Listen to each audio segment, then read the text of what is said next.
Few words, please. Hello అండి, నమస్కారం. First of all thank you అండి. మా ఇంటి బంగారం పెద్ద హిట్ అయింది, అందరూ చూస్తున్నారు. అండ్ చాలా రోజుల తర్వాత ఫ్యామిలీస్ అండ్ పిల్లలతో అందరూ వెళ్తున్నారు. So it feels so good actually. మేము చేసింది అందరిలోకి వెళ్తోంది అనేది మాకు చాలా సంతోషం.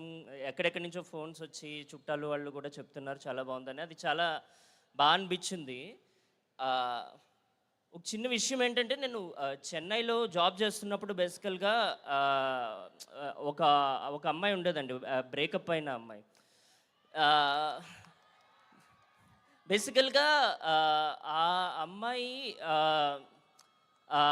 అతను ఆఫీస్ బయట వెయిట్ చేసేవాడు అనమాట. ఆఫీస్ బయట వెయిట్ చేస్తే she use to be very scared to go out of the office. బయటికి వెళ్ళడానికి కూడా చాలా భయం వేస్తుంది. ప్లీజ్ అక్కడ వెనకాల ఆ లైట్ టవర్ మీద ఎక్కిన వాళ్ళు ప్లీజ్ దయచేసి కిందకి దిగాలండి. అక్కడ పవర్ సర్క్యూట్ అవుతుందని చెప్పి చెప్తున్నారు. ప్లీజ్ దయచేసి దాని మీద ఎక్కకూడదు. కిందకి దిగి ప్రోగ్రామ్ చూడవలసిందిగా రిక్వెస్ట్ చేస్తున్నాం. ప్రోగ్రామ్ ఎటువంటి ఆటంకం లేకుండా ముందుకు వెళ్ళాలంటే ప్లీజ్ దయచేసి కిందకి దిగండి. Thank you sir. Continue. Sorry. So point ఏంటంటే, ఆ అమ్మాయికి ఆఫీస్లో ఆ అబ్బాయి ఈవెన్ టోల్డ్ దట్ నేను నీ ఆఫీస్కి కాల్ చేస్తా, మీ మేనేజర్కి కాల్ చేస్తాను అన్నట్లు కూడా చెప్తే, మా క్యూబికల్లో ఫోన్ వచ్చిన ప్రతిసారి దెర్ యూస్ టు బి ఒక దడ వచ్చేది ఆ అమ్మాయికి అనమాట. ఫోన్ మోగిన ప్రతిసారి. అండ్ ఐ కుడెంట్ ఇమాజిన్ తను ఎంత ఫేస్ చేసింది అనేది. అండ్ నేను లైవ్గా చూశాను కదా. సో పాయింట్ ఏంటంటే, మా మూవీ నుంచి అలాంటి వాళ్ళు అలాంటి భయం నుంచి ధైర్యంలోకి వస్తారేమో అన్న చిన్న అంతర్లీనంగా చిన్న మెసేజ్ వస్తుందేమో అన్నది ఒకటి ఆశ అండి. Like whatever we're doing, మేము చేసింది బయటకు కనిపించేది గన్స్తో పేల్చడం అది, కానీ బిహైండ్ దిస్ ఆల్ ఇలాంటి వాళ్ళందరూ బయటకు వచ్చి ధైర్యంగా వస్తారేమో. అమ్మాయి అన్నది కాళికాదేవి కూడా అనేది వస్తుంది కదా అన్నట్లు మా మెసేజ్ ఉండేది. So that's what we wanted to say అండి. సో యా, అందరికీ థ్యాంక్స్ చెప్తానండి. I just wanted to thank every one. ఫాస్ట్గా అంటే Raj sir, thank you so much sir.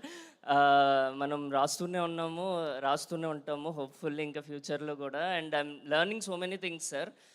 Like మీరు ఒక 50 టైమ్స్ చూసినా సరే 50th టైం కూడా కొత్తగానే చూస్తారు. అది ఎలాగో నాకు అర్థం కావట్లేదు. I just want to learn that from you, maybe next coming few డేస్లో.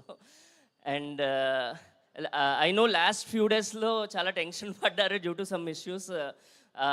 అది హోప్ఫుల్లీ అది రిజల్ట్లో అది బాగా వచ్చిందని అందరూ అంటున్నారు. So I'm just happy, everything మంచిగా జరిగింది మనకి. And thank you sir, thank you so much again. Nandini garu also thank you. మేము ఫస్ట్లో చాలా భయపడ్డామండి, నందిని గారు అమ్మ బాబాయ్ నందిని గారితో ఎలాగా అని చెప్పి. But we became very close అండి. చాలా జోక్స్ కూడా వేసుకునే వాళ్ళము. ఒరే నువ్వు ఎలా చెప్తే అలాగే తీస్తాను, ఏం చెప్పేవరా నువ్వు అని మా ఇద్దరిని అనేవారు. సో లేదు మీరు చెప్పినట్టే మేము రాస్తామని మేము అనేవాళ్ళం. So like fun relation and చాలా కేరింగ్ పర్సన్ అసలు. ఎమోషనల్ క్యారెక్టర్స్ని ఎమోషనల్గా ఎలా తీసుకెళ్ళాలి కూడా చాలా నేర్చుకున్నా అండి. అండ్ సమంత గారు సో లక్కీ అండి మీతో పనిచేసి. యువర్ లైక్ మంచి సూపర్ స్టార్ అండి. సో లైక్ మీ కమిట్మెంట్ అది చూసాం కదా on the set. So it's always inspiring to write something కదా. ఫర్ ఎగ్జాంపుల్ ఒక సీన్లో కామెడీ నుంచి ఎమోషన్ నుంచి ఒక స్లైట్లీ యాక్షన్ మోడ్కి వెళ్తారు. That transformation it self is very difficult కదా. అది చాలా బాగా అనిపించింది మాకు. సో అందరికీ యాక్టర్స్కి చాలా థ్యాంక్స్ అండి. Perfect casting. నేను చెప్పాలంటే చెప్పగలను ఒక 10 నిమిషాలు పావుగంట ఒక్కొక్కరి గురించి, బట్ ఇప్పుడు వస్తేమో. Ya, so finally I just want to thank Prahas అండి, my co writer. He's been very చాలా మంచి సపోర్టివ్ పర్సన్. అండ్ మేము ఇద్దరం కలిసి చాలా రాసాము. అండ్ నాకు ఏదైనా సార్ట్ అవ్వకపోయినా తను చెప్పేవాడు. ఐ థింక్ అంతే అనుకుంటా. అండ్ ఒకటండి ఇంకొక చిన్న విషయం, బేసికల్గా మనం చిన్నప్పుడు కథలు చెప్పేటప్పుడు there will be something like వస్తుందండి, ఒక్క నిమిషం రా నాయన, లాస్ట్ బిట్.